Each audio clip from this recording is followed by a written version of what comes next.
This might just be the strangest video I make, as the character we will focus on today had all the ingredients to become a household name. Yet, thanks to a lack of proper editorial work and some dubious decisions, this character not only never fully developed, but pretty much disappeared without a trace, suffering the same fate as a few other Batman villains who are strangely connected. So, sit tight, dear viewer, because today we untangle one of the most confusing tales in comics. This is the story of Box, created by the legendary Batman writer Alan Grant, and co-created and designed by the iconic British artist Dave Taylor. Box is a fascinating character, a rare blend of mysterious, disturbed, and seductive. Box made her debut back in 1998 on Batman, Arkham Asylum, Tales of Madness #1, which takes place during the Batman event Cataclysm, in which a massive earthquake hit Gotham, devastating the city and affecting all its residents, heroes and villains alike. During the earthquake, the Arkham Asylum security systems stopped working for a few moments, which was enough time for a group of Arkham inmates to set themselves free from their cells, Box being one of them. However, emergency reinforced steel plates covered all the doors and windows, trapping both inmates and guards inside of Arkham. After a failed attempt of using the guards for ransom, the inmates killed the guards except for one, Greg,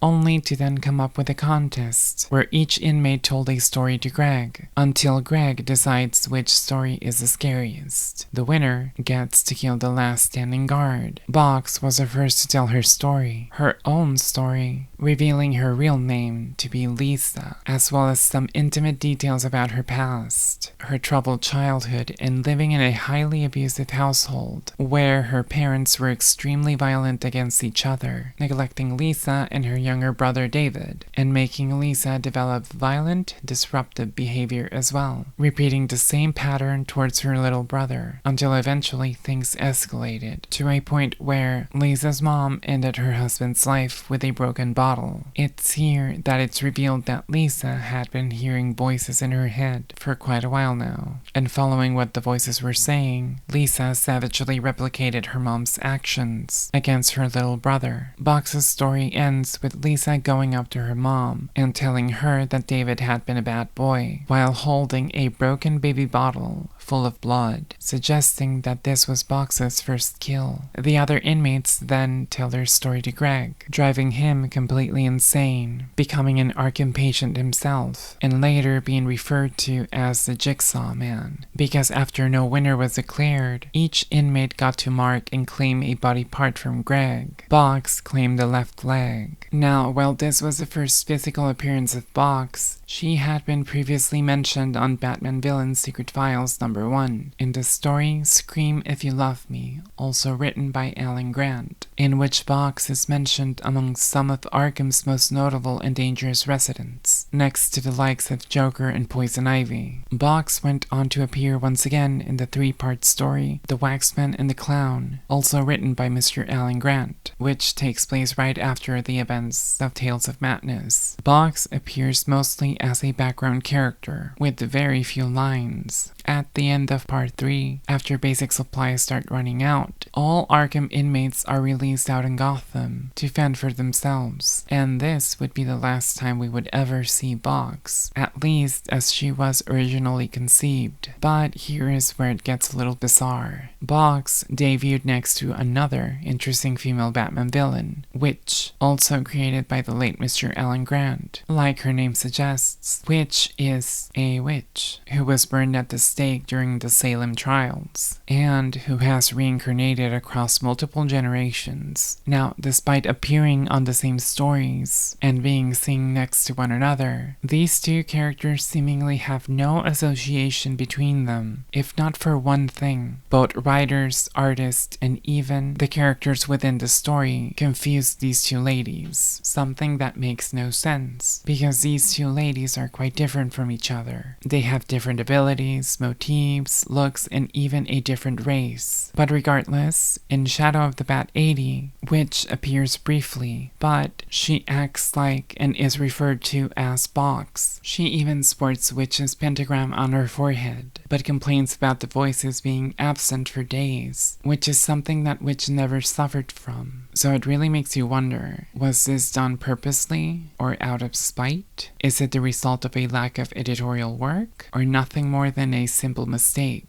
Now, I know that mistakes are fairly common, especially when it comes to comics, but this has got to be one of the biggest screw-ups I have ever seen from either of the big two, DC or Marvel, especially happening within the flagship title of a major mainstream publisher. Curious enough, another Batman villain, The Answer, who was also created by Mr. Alan Grant, debuted next to these two ladies. But just as it happened with them, The Answer never got a proper chance to shine, and was basically hyped up and teased, only to be dropped without an explanation. Now, returning to Box, another thing left in the air would be her capabilities. Ever since her debut, Box was shown to be hearing voices in her head since childhood, with a few hints pointing out that the voices came from an exterior source. But of course, the therapist at Arkham disregarded Box, diagnosing her as nothing more than a classic case of schizophrenia. Now, this would be fine if not for the fact that Box began hearing voices at an extremely young age, something that is almost unheard of, as the vast majority of cases of schizophrenia begin developing symptoms at around the mid to late 20s. It is extremely rare for symptoms to appear before the age of 18, not to mention below the age of 10. Also, the fact that the voices Box hears seem to be aware of things happening outside of her surroundings, that she would have no other way of knowing, which implies that either the voices come from a supernatural source, or she is simply a metahuman. Either way, it's a very interesting detail that was never properly explored. As far as personality goes, Box was shown to be quite stern and chilly, almost inexpressive except when it came to violence, which is one of the few things she responds positively to, showing a great appetite for violence and force, getting great pleasure from it. Now, there's something about Box that strongly reminds me of Jessica Rabbit. And no, I don't mean the fact that both characters are basically gorgeous women in tight dresses. To me, what connects these two ladies is the way Box sees the world and everyone around it, which is basically a twisted and disturbed, almost cartoony version of reality. In her eyes, everyone seems altered or deformed, almost monster-like, all except herself, who she's able to see clearly just as she is, which gives us further input about her fascinating psyche, and how perhaps, just perhaps, in her eyes, she's not really a monster, but rather everyone else. Now, Jessica Rabbit doesn't have a distorted view of the world, but she is, in fact, part of a wacky, crazy world, in which she stands out for being the only one who is toned down when compared to the rest of the cartoon residents. Of course, there's also the fact that both ladies have a, let's say, smoldering sensuality that is unattainable for most, as well as this sultry, seductive, sometimes calculating demeanor in which both characters move and handle themselves. But regardless,